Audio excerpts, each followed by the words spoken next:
جو زیادتی ہمارے ساتھ کی گئی، اور اس زیادتی کے مقابلے میں جو ایک مایوسی اور نا امیدی جموں کشمیر کے لوگوں کو اور کشمیر کے لوگوں کو بالخصوص ایک نا امیدی جو آئی تھی کہ اب ہم اتنے بے بس ہو گئے ہیں کہ ملک میں ہماری بات کوئی سنے گا نہیں، جو ہمارے ساتھ زیادتی کی گئی اس زیادتی کو زیادتی کوئی سمجھے گا نہیں،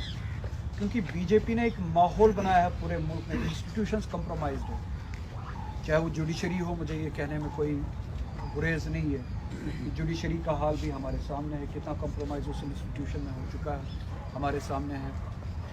الیکشن کمیشن کا حال تو آپ کو پتہ ہی ہے، اس کے بعد بہت بڑے انسٹیٹیوشنز ایسے، میڈیا ایک بہت بڑا انسٹیٹیوشن ہوا کرتا تھا جس کا کام یہ تھا کہ گورنمنٹ کو چیک میں رکھے، پاور کو چیک میں رکھے، پاور کے بیہیویئر کو چیک میں رکھے۔ اس انسٹیٹیوشن کا حال کیا ہے ہم جانتے ہی، وہ کمپرومائز نہیں ہو چکا، وہ ختم ہی ہو چکا ہے، اب پپیٹس ہیں، اب ونڈوز ہے جہاں پہ پپیٹس بیٹھتے ہیں، جو پیرٹس بیٹھتے ہیں، جو طوطی بولتے ہیں پاور کی۔ تو وہ سارے انسٹیٹیوشنز نے ان انسٹیٹیوشنز کے ذریعے بی جے پی نے ایک ماحول بنایا پورے ملک میں کہ آرٹیکل 370 از اینٹی نیشنل آرٹیکل، یہ وائلنس، یہ سیپریٹزم، یہ سیپریشن، یہ اس سب کا ایک آرٹیکل ہے جس کو 370 کہتے ہیں، اور آرٹیکل 370 کا مطلب ہے کہ جموں کشمیر کے لوگ وائلنٹ ہے، جموں کشمیر کے لوگ اینٹی نیشنل ہے، جموں کشمیر کے لوگ جو ہے وہ شاید اس ملک کے حصہ نہیں ہے، اور بی جے پی نے یہ ماحول بنایا تھا کہ آرٹیکل 370 اینٹی نیشنل ایک آرٹیکل تھا، اور اس کا ہٹانا بہت زیادہ ضروری ہے، اور اس کا ہٹانا ایک پرو نیشنل کام تھا، ایک پیٹریوٹک کام تھا۔ تو یہ ماحول جب جموں کشمیر کے لوگ دیکھتے آ رہے تھے اور ابھی بھی دیکھ رہے ہیں کہ آرٹیکل 370 کو اتنا ناجائز بنایا گیا ہے کہ اس کی بات کرنے کے لیے کوئی تیار نہیں، اس کی بات سننے کے لیے تیار نہیں، اس کا واپس آنا تو وہ آپ چھوڑ ہی دیجیے۔ میں نے پورے الیکشن کیمپیننگ میں ایک سب سے بڑا وعدہ کیا، وہ یہ کہ چاہے کچھ بھی ہو، جموں کشمیر کے لوگوں کی ان کے جو سینٹیمنٹس ہیں، ان کے جو کانسٹیٹیوشنل بلیفس ہیں، یہ بہت امپورٹنٹ پوائنٹ ہے جس کو یہ ملک سمجھتا نہیں ہے، اور جس کو ہم بھی کبھی نظر انداز کرتے تھے، کیونکہ ہمارے چیلنجز اتنے زیادہ ہوتے ہیں کہ ہم کانسٹیٹیوشنلٹی، کانسٹیٹیوشنل بلیفس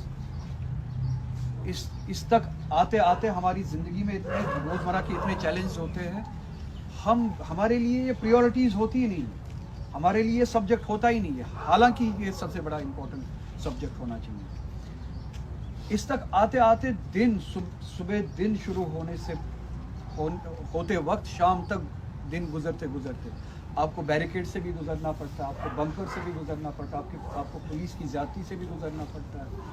آپ کو او جی ڈبلیو کے ٹیگ سے بھی گزرنا پڑتا ہے، آپ کو اسٹون کلٹر کے ٹیگ سے بھی گزرنا پڑتا ہے، آپ کو سسپیشن سے بھی گزرنا پڑتا ہے، آپ کو بیک گراؤنڈ چیک سے بھی گزرنا پڑتا ہے۔ کوئی بھی اپلیکیشن آپ دو، چاہے پاسپورٹ کے لیے، چاہے آپ سروسز کے لیے، نہ صرف آپ کا بیک گراؤنڈ چیک، آپ کے پوری فیملی کا بیک گراؤنڈ چیک، ایکسٹینشن جتنا بھی آپ کا ریلیشن ہے ان سب کا بیک گراؤنڈ چیک، اور وہ سب آپ پوری زندگی، پورا دن انڈیویجولی اور کلیکٹیولی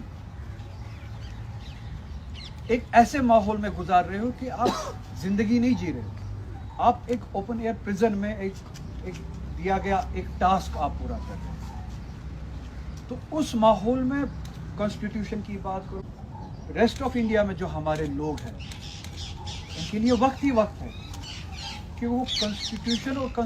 مذہب سے آتا ہے، کہیں پہ کلچر سے آتا ہے، بٹ اوور آل جب ہم کلیکٹیولی جینے کی بات کرتے ہیں، ہمارا ایک سیٹ آف بلیفس ہے، وہ کانسٹیٹیوشن سے آتا ہے۔